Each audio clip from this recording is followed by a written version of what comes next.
Assalamualaikum warahmatullahi wabarakatuh. Om Swastiastu. Izin memperkenalkan diri, nama saya Imadi Dwi Setiawan dari kelas manajemen 22A dengan NPM 224111004. Di kesempatan yang baik kali ini saya akan membahas materi mengenai pasar modal. Materi yang saya bahas kali ini bersangkutan mengenai mata kuliah manajemen keuangan. Nah, sebelum kita membahas lebih jauh lagi mengenai apa itu pasar modal, kita terlebih dahulu harus mengetahui definisi dari pasar modal yang materi yang kita bahas kali ini.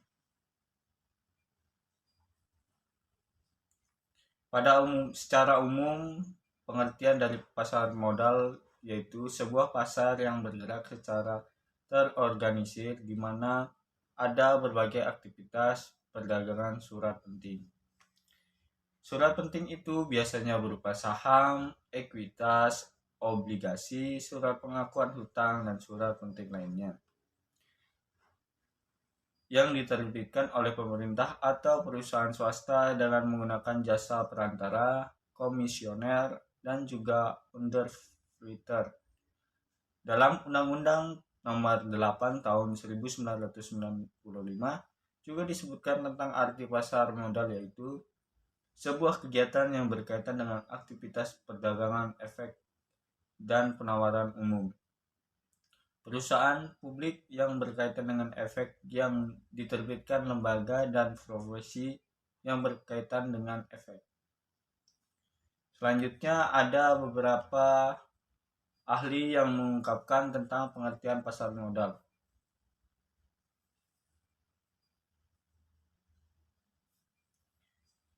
Yang pertama ada menurut Teji Potno, Darmaji, dan Hendi M. Fakhruddin. Pasar modal yaitu pasar buat berbagai macam instrumen keuangan dengan jangka panjang yang biasanya diperjualbelikan baik dalam wujud utang, saham, instrumen derivatif, atau instrumen lainnya. Terus ada menurut ahli Martalena dan Malinda, capital market atau pasar modal yaitu tampak pertemuan antara permintaan dan penawaran kepada modal, baik yang berwujud ekuitas atau jangka panjang. Yang selanjutnya ada menurut Fahmi dan Hadi. Pasar modal yaitu tempat buat berbagai pihak, terutama buat perusahaan menjual saham dan juga obligasi. Capital market ini memiliki tujuan dari hasil penjualan tersebut yang nantinya akan dipakai sebagai tambahan dana atau buat memperkuat modal dalam perusahaan. Itu beberapa definisi menurut ahli-ahli yang sudah mempelajari mengenai pasar modal. Selanjutnya, tujuan. Tentu saja ada tujuan dari pasar modal ini. Yang pertama, memberikan kesempatan terhadap masyarakat buat meningkatkan pertumbuhan ekonomi. Yang kedua, memberikan kesempatan terhadap masyarakat buat turut memiliki perusahaan dan ikut serta dalam menikmati hasil laba.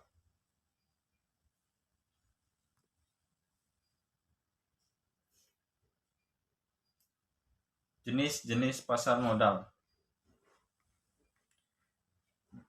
Di sini saya akan memberikan beberapa jenis-jenis pasar modal. Yang pertama ada pasar perdana. Pasar perdana yaitu tempat efek-efek atau surat berharga lainnya diperdagangkan buat pertama kalinya sebelum nantinya dicatat di bursa efek. Dengan kata lain, investor membuat surat berharga atau saham sebelum dilakukan penawaran umum perdana atau Intel Public Offering disingkat dengan IPO. Kalau melakukan pembelian surat berharga sebelum IPO, kamu akan mendapatkan harga saham yang tepat sesuai harga dan jumlah yang udah ditentukan oleh perusahaan. Jumlah saham yang ditawarkan pada pasar perdana terbatas, jadi belum tentu setiap investor bisa membeli sesuai jumlah yang diterapkan. Contohnya, perusahaan X menawarkan 100 juta saham di pasar perdana, tapi permintaan pembeli saham lebih tinggi sampai 150 juta saham. Kondisi ini disebut sebagai oversubscribe. Yang kedua ada pasar sekunder. Di pasar sekunder, investor dan pihak penjual surat berharga bisa melakukan jual beli yang udah dicatat bursa efek. Investor yang sudah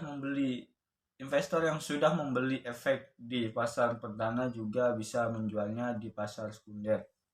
Salah satunya hal yang membedakan pasar perdana dan pasar sekunder adalah siklus jual belinya. Pada pasar perdana, proses jual beli terjadi antara investor dengan perusahaan. Sedangkan di pasar sekunder, proses jual beli terjadi antara investor yang satu dengan investor yang lain.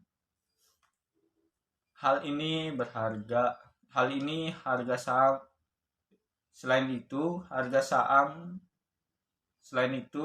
saham di pasar sekunder bersifat fluktuatif. Harga bisa naik turun sesuai dengan kondisi dan banyaknya jumlah permintaan dan penawaran yang terjadi. Sedangkan harga di pasar perdana tetap sesuai yang ditetapkan perusahaan. Selanjutnya, instrumen pasar modal. Berikut ini ada beberapa instrumen yang diperdagangkan ke pasar modal. Di antaranya seperti yang pertama, ada instrumen saham, yang kedua ada instrumen obligasi, yang ketiga ada instrumen reksadana, yang keempat ada instrumen derivatif. Di sini saya akan membahas satu persatu mengenai instrumen pasar modal. Yang pertama ada instrumen saham. Menurut BEI, saham adalah bukti pernyataan modal seseorang atau pihak lain dalam suatu perusahaan atau perseorangan terbatas dengan menyertakan modal atau berinvestasi pada sebuah emiten atau perusahaan terdaftar. Investor berhak memiliki klaim atas pendapatan perusahaan, aset perusahaan, dan hadir dalam rapat umum pemegang saham atau disebut sebagai RUPS. Saham merupakan instrumen investasi yang paling banyak diperjualbelikan di pasar modal atau capital market. Yang kedua, ada instrumen obligasi. Obligasi merupakan surat utang jangka menengah panjang yang bisa dipindah tangankan. Instrumen obligasi berisi janji dari pihak yang menerbitkan buat membayar imbalan berupa bunga pada pembelian obligasi sesuai jangka waktu yang sudah ditentukan. Sebuah obligasi atau surat utang bisa diterbitkan oleh perusahaan ataupun pemerintah atau negara. Yang ketiga ada instrumen reksadana. Reksadana yaitu wadah dana masyarakat yang memiliki modal buat diinvestasikan dalam portofolio efek oleh manajer investasi. Dibandingkan dengan saham, reksadana memiliki resiko yang lebih rendah karena sudah diatur oleh manajer investasi.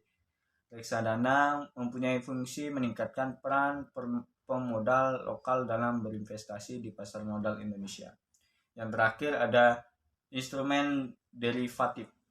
Derivatif merupakan kontrak finansial antara dua pihak atau lebih buat memenuhi janji dalam jual beli aset atau komoditas. Aset ini akan menjadi objek yang diperdagangkan pada waktu dan harga yang sudah disepakati. Aset ini disebut sebagai underlying asset. Selanjutnya, Beberapa peran dari pasar modal terhadap perekonomian nasional, diantaranya yaitu lembaga intermediasi atau lembaga perantara keuangan selain bank. Yang kedua, ada membantu permodalan berpartisipasi pada kegiatan bisnis yang menguntungkan atau investasi. Yang ketiga, mendukung kegiatan bisnis memperoleh dana dari pihak luar buat perluasan usaha atau ekspansi. Yang keempat, memungkinkan kegiatan bisnis memisahkan operasi bisnis dan ekonomi dari kegiatan keuangan. Yang terakhir, memungkinkan para pemegang surat berharga memperoleh likuiditas dengan jumlah surat berharga yang dimiliki kepada pihak lain. Selanjutnya, kesimpulan. Kesimpulan dari materi yang saya bawakan kali ini yaitu mengenai pasar modal. Pasar modal adalah pasar keuangan di mana investor memperoleh atau menjual instrumen keuangan seperti saham, obligasi, dan reksadana. Tujuan utama pasar modal adalah untuk menghubungkan perusahaan yang membutuhkan dana dengan investor yang ingin diinvestasikan uang mereka. Instrumen pasar modal meliputi saham, obligasi, reksadana, dan derivatif. Saham memiliki kepemilikan dalam perusahaan. Obligasi adalah surat utang yang memberikan pembayaran bunga. Reksadana adalah investasi kolektif dan derivatif adalah kontrak berdasarkan aset yang mendasarinya. Itu adalah penjelasan dari saya mengenai materi pasar modal. Jika ada tutur kata yang kurang berkenan dari saya mohon maaf. Kepada Tuhan saya mohon ampun. Saya tutup dengan wassalamualaikum warahmatullahi wabarakatuh. Om Santi Santi Santi.